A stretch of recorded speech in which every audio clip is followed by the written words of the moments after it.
60เ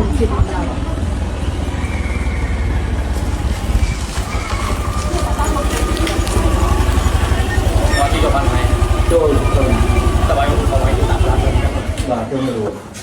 แล้วก็งานตรงเจ็ดตรงโจ้ตรงเรื่องตรงเจ็ดจันโจ้แบบรู้ว่าตรงเลยไว้เมื่อเลยนี่เราเลิกได้จากเรายังเคยดักเราตรงให้ซาวนี่ระบายระบายน้ำที่อะไรกัน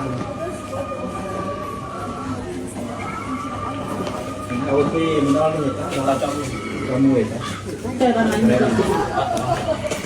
นี่มันโตแล้วมันยังจะมาถึงเราไปจับเป็นโดนตัวเองเป็นแบบตัวสองชั้นเนี่ยสองชั้นสองตัวเลย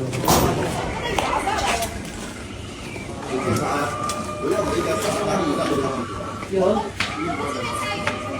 มันตายเยอะที่ตอนเลยครับ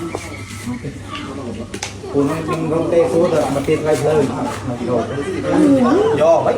ทำอันถูกของ บ้านเตี้ยใจเจ้าเหรอเตี้ยที่